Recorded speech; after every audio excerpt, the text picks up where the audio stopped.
Assalamualaikum warahmatullahi wabarakatuh. Perkenalkan, nama saya Dila Puspitasari dengan NIM B1A1230988. Saya dari kelas C. Di sini saya akan memenuhi ujian akhir semester Hukum Laut Internasional. Di sini saya akan menjelaskan mengenai penyelesaian sengketa laut antara Indonesia dan Malaysia di wilayah Selat Malaka menurut Hukum Laut Internasional pada Jurnal Lentera Hukum yang dibuat oleh Maulidia Yusein, Dian Rahmawati, Francisca Yuardini, Hafiz Lukman Syaifuddin pada Universitas Negeri Surabaya yang terbit pada 31 Desember 2018. Negara Republik Indonesia adalah negara kepulauan yang kaya akan sumber daya alam, termasuk di wilayah perairan Indonesia. Indonesia memiliki luas wilayah perairan yang mencakup 96.079,15 km persegi dengan garis panjang 81 km. Salah satu negara yang berbatasan dengan Indonesia adalah Malaysia, dengan perbatasan di Pulau Kalimantan dan Selat Malaka memisahkan keduanya. Landas kontinen adalah dasar laut di luar laut teritorial yang memberikan hak berkedaulatan bagi negara pantai. Indonesia dan Malaysia menandatangani perjanjian pada tahun 1969 untuk menetapkan batas landas kontinen antara keduanya.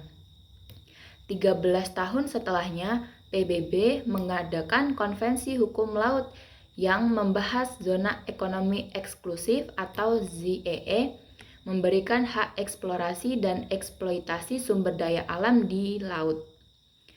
Klaim yang berbeda mengenai ZEE di Selat Malaka telah menyebabkan sengketa antara Indonesia dan Malaysia.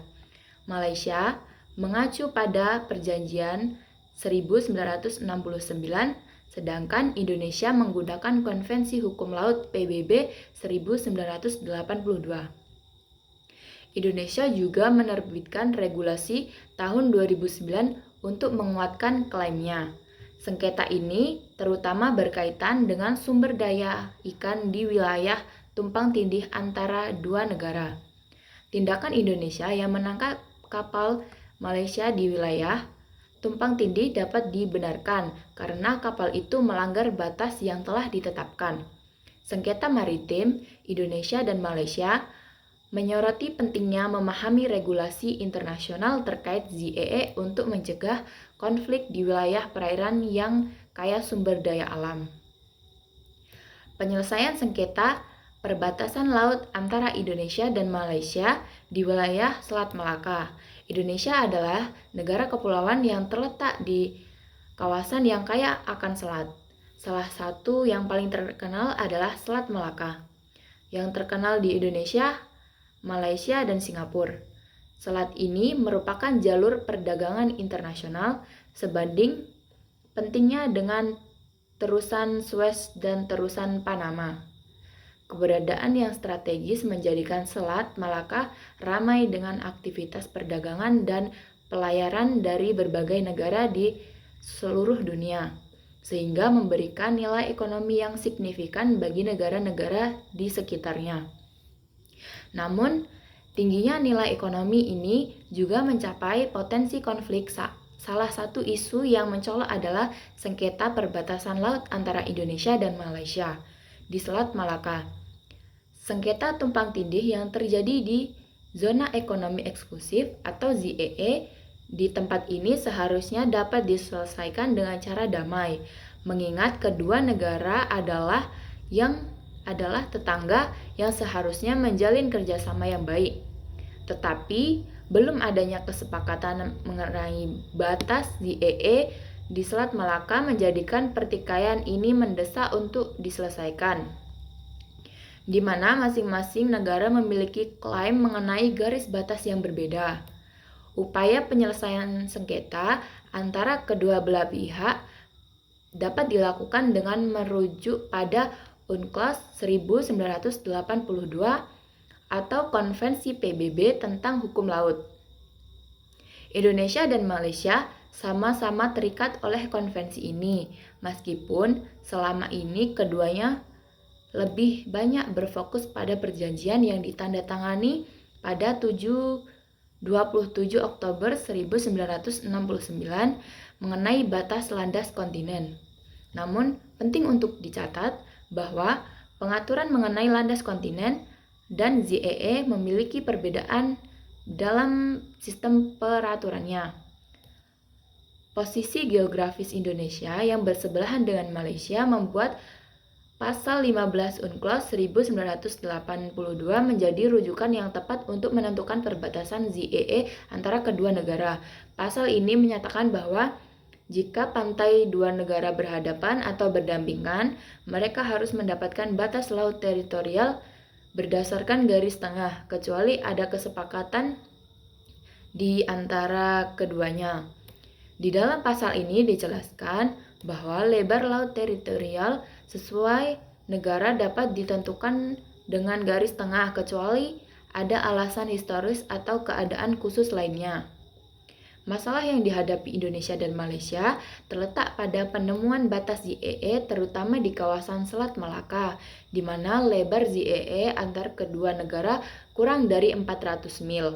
Oleh karena itu, Indonesia mendesak Malaysia untuk merunding perjanjian mengenai batas ZEE dengan alasan bahwa ketidakjelasan ini merugikan Indonesia secara ekonomi, politik, dan keamanan. Malaysia selama ini beranggapan bahwa perjanjian batas landas kontinen yang ditandatangani pada 1969 sudah mencakup juga pada lebar ZEE. Padahal ini bertentangan dengan ketentuan UNCLOS 1982.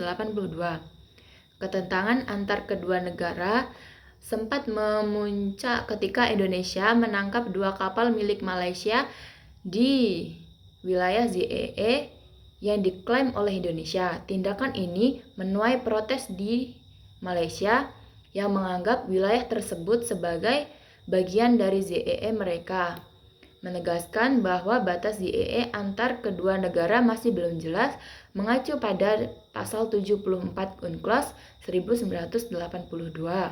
Penetapan batas zona ekonomi eksklusif atau ZEE antara negara-negara yang memiliki pantai berdampingan harus dilakukan berdasarkan kesepakatan yang berlandaskan hukum internasional. Hal ini terlihat jelas dalam sengketa yang dihadapi oleh Indonesia dan Malaysia, yang bertujuan untuk mencapai solusi yang adil. UNCLOS 1982 menetapkan kerangka bagi anggota untuk penyelesaian sengketa hukum maritim yang tercantum pada pasal 279. Pasal ini menyatakan negara-negara harus menyampaikan setiap sengketa antar mereka mengenai interpretasi atau penerapan konvensi ini dengan cara damai sesuai pasal 2 ayat 2 Piagam Perserikatan Batas Bangsa-Bangsa. Dan untuk tujuan ini harus mencari penyelesaian dengan cara ditujukan pada pasal 33 ayat 1 Piagam tersebut. Kedua negara Indonesia dan Malaysia mengakui adanya kawasan yang tumpang tindih akibat keberadaan klaim menyangkut ZEE mereka. Dalam upaya penyelesaian sengketa perbatasan ZEE Selat Malaka terdapat beberapa solusi yang dapat dipertimbangkan. Pertama, penetapan batas maritim sebagai langkah penyelesaian. Kedua, mengingat kedua negara telah meratifikasi UNCLOS. Ketiga, usulan Malaysia untuk menggunakan batas landas kontinen tidak bisa diterima karena pengaturan batas landas kontinen dan ZEE memiliki ketentuan yang berbeda. Keempat, jika usulan Indonesia diterima, ada ketidaksesuaian antara batas landas kontinen dan batas ZEE, yang berarti wilayah dasar laut di Selat Malaka akan menjadi milik Malaysia, sementara perairan di atas akan dimiliki oleh Indonesia. Solusi-solusi ini diharapkan dapat menjadi pertimbangan bagi kedua negara dalam menyelesaikan sengketa. Ketidakjelasan perbatasan ZEE di Selat Malaka menyulitkan para nelayan untuk menentukan wilayah penangkapan ikan sehingga merugikan mereka. Dengan memberikan pandangan di atas, diharapkan proses penyelesaian sengketa antara Indonesia dan Malaysia dapat dipermudah. Adapun jalur penyelesaian sengketa perbatasan laut di Selat Malaka dapat ditempuh melalui beberapa cara. Yang pertama, penetapan batas maritim dapat dilakukan melalui mediasi, arbitrasi, negosiasi, atau mengajukan ke lembaga peradilan internasional seperti Mahkamah Internasional atau ICJ dan ITLOS. Kedua, Indonesia dan Malaysia menjalani negosiasi bilateral yang menawarkan keuntungan karena kontrol penuh berada di tangan pihak-pihak yang bersengketa. Ketiga, semua pihak harus menyadari bahwa dalam negosiasi tidak ada satu pihak pun yang akan mendapatkan seluruh keinginannya. Oleh karena itu, setiap pihak mungkin akan mendapatkan bagian meskipun lebih kecil sebagai inti dari proses negosiasi. Mengingat potensi bahwa salah satu pihak tidak mendapatkan hasil memuaskan di pengadilan internasional. Dengan demikian, Indonesia dan Malaysia dapat menyelesaikan persoalan perbatasan laut dengan cara damai dan penuh rasa saling menghormati. Kesimpulannya, Indonesia dan Malaysia memiliki hak atas zona ekonomi eksklusif di Selat Malaka sesuai dengan pasal 56 UNCLOS 1982. Mereka memiliki hak berdaulat untuk eksplorasi, eksploitasi, konversi, dan pengelolaan sumber daya alam di wilayah tersebut. Penyelesaian sengketa di antaranya dapat dilakukan melalui negosiasi bilateral atau lembaga peradilan internasional seperti ICJ dan ITLOS dengan cara yang damai sesuai ketentuan pasal 279 UNCLOS 1982. Kontrol penuh oleh pihak yang bersengketa dalam negosiasi bilateral menjadikan pendekatan yang efektif. Penting bagi Indonesia dan Malaysia untuk saling menghormati dan mendukung perdamaian dalam menyelesaikan sengketa perbatasan laut tanpa menghiraukan metode yang digunakan. Sekian penjelasan dari saya. Bila ada salah kata, saya mohon maaf. Sekian, terima kasih. Wassalamualaikum warahmatullahi wabarakatuh.